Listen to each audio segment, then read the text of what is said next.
The people that the operation Udogachi is carrying in Anambra is innocent. They say the truth don't finally come outside though. Both the young boy where they buy, both the man where they carry for inside motor, those people you are seeing there are innocent. This one now don't become what they call abomination against the people. Where the governor of Anambra people, Anambra state now, they commit for your own people way in the rule. You know, see, these governors always have their own interests. How you go bring somebody where come outside saying go buy the whole Igbos and their boys come they work for you for inside Igbo land? Could you imagine? Now let us watch these videos before we go come back. Come continue. Stay tuned. Oh, that guy no na he lost. I dey come back here. Na good no go work here. Pray for ya.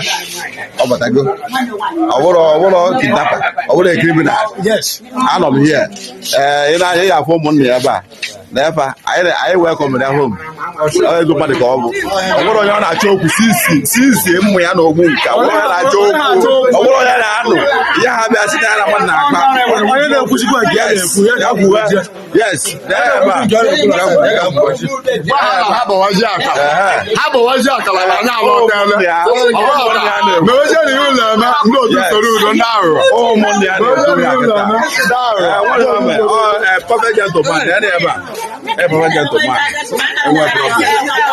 Yes, so he's innocent. Yes, he's a good man.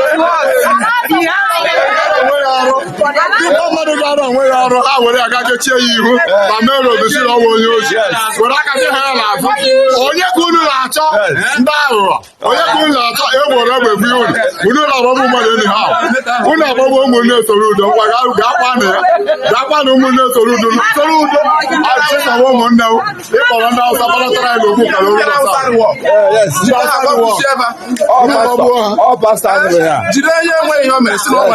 Yes. Good when I celebrate my local government.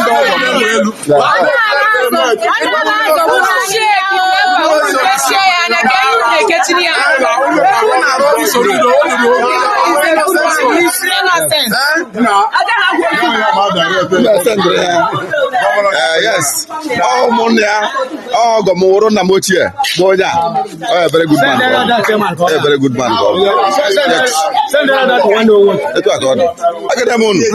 Oh, why did I want to? Alan.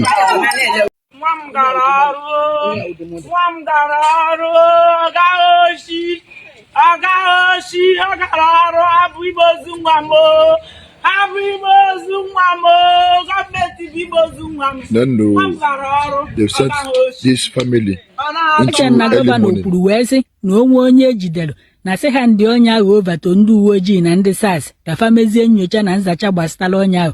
Onwekwa ebe nnụrụ o kwuru na onwe onye ejidere sị gbara ya towa ozigbo ma ọ bụzikwa ndị atọ lụrụ honorable na egbuhofe ozigbo ahụ na ndị aka nọ n'aka ndị uwe ojii ka esi wee jidezi ndị agbala ozufa wee tọwa na main road. Ọ bụrụkwazị dị na unu jidere mmadụ ma ọ na unu fụrụ mmadụ ebe fa ji tọrọ mmadụ ma ọ na-agba egbe na-akwakọrịtazi mgbọ agbawuo ndị ahụ ụdị isi ka okwu ma ha bụkwa unu ka unu gaa aka ma nụkwa ka o si wee mee. Biko anyị nọ Isuofia ebe be ife ka o si sọ anyị nọ be this afternoon. Unu n'anya unu afụ people in sorrowful mood. Unu na-afụ ndị mmadụ na the mom bụ this woman nọ n'iru. The father died 4 years ago. Grave dị na Iwebe ahụ. Now the elder brother. Nah, biko ka efi nweke igwe anyị maka your brother. We just wake up now yesterday and my brother happened like that since Tuesday. Okay. He just started work. Even on 100 and lot road. Okay. So eventually, what was I going to Wow. Even though area commander we have to understand now since 4 o'clock yesterday. Wow. That is ever no. Feeling down with Your brother Jibidol wow. Almost I'm gonna feel like last 2 years or last year I'm gonna free. And I don't go to the now bomb was all. Okay. I'm gonna go like 5 years with the all. Ask for no coach the all. Yeah, all coach with the building and I do the all. Okay. So but you would the all with the engineer. Okay. engineer we structure do no only book all. Okay. So yeah, structure do no. Eventually, yeah, meet is your guy. Okay. Now my brother will all make glory. Okay. I negotiate your all. Now guy 10 there all see about your all bank guys you get away jam what this one. What is going on in Anambra State? They have put this family into a sorrowful mood. Yeah, be phenomenal by yeah, the many Sofia. So all is so painful. So Kemaka on where case you say cover the and the area command sends the Monday police station on dog can have here. Okay. Can we book after years away? That will get somewhere because since yesterday I can't watch Hanilo. So I can only load you now. Even up to now. I am very in close yourself. Oh, from area command carried not however. Okay. So Nazanya on our phone. On our phenomenal Anambra State. It's a pity. It's a pity. Yeah, we saw Kaino. Yeah, we saw here.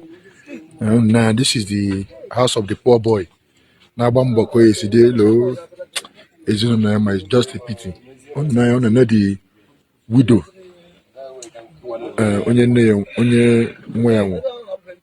She has tried her best to make sure that now also the can when I call up is dear.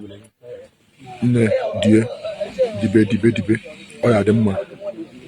Look at you can see people in a sorrowful mood. Yeah, we phenomenal Anambra State. I need pray. It's a pity. I beg you to go up one neighbor. And I'm going to badanya.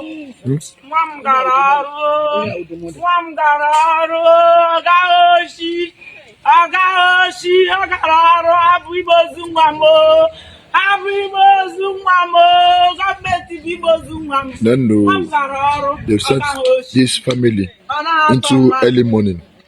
For the younger ones, how can the family? Your father died 4 years ago. Yeah, the three body. Those mother not Hamabu Nabai. Yesterday, that innocent three guys have work for where they walk. The same people, Babuha, because this was Madnata now, this is Yoku now. How on the buying? Oh, Mazi, Garo no worries Galabai.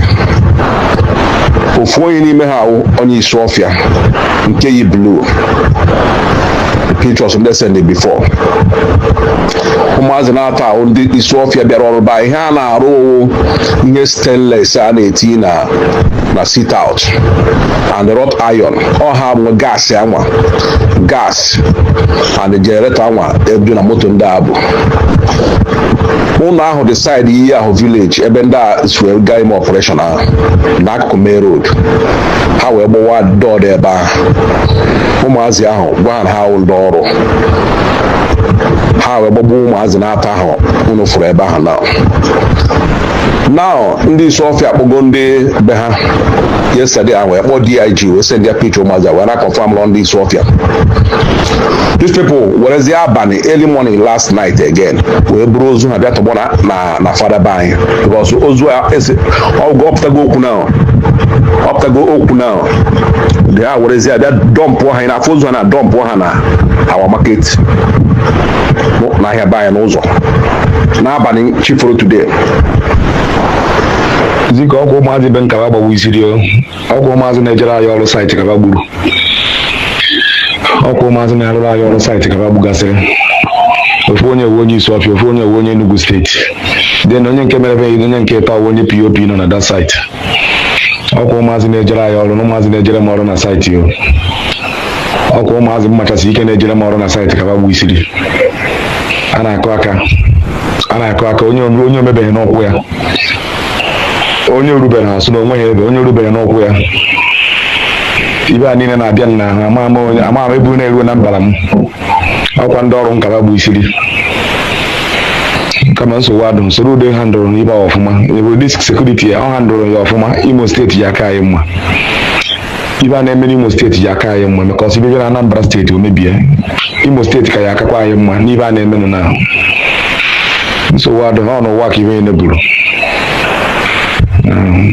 nwanne Soludo atụ onye isi ya nwanne ya nwoke ofu nwanne ya nwoke atọ n'isi ya gaasị ebutere agọn gaasị ebutere eji agba stainless ọ ya wụ ogbunigwe niile ahụ eburu ebufutesịrị that argon gas with generator eji apawa ya eji agba stainless handle ọ ya wụ that ogbunigwe ahụ gasị Chineke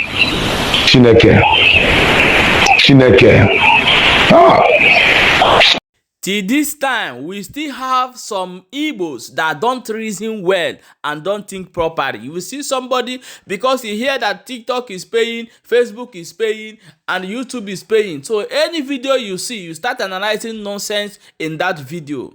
So you people, we forget who are the criminals in our land. We forget about them. All of you are celebrating the security. Yes, it's going to end insecurity. But let me tell you, let me shock you. Most of these people, those security you are seeing in Anambra don't capture, are innocent.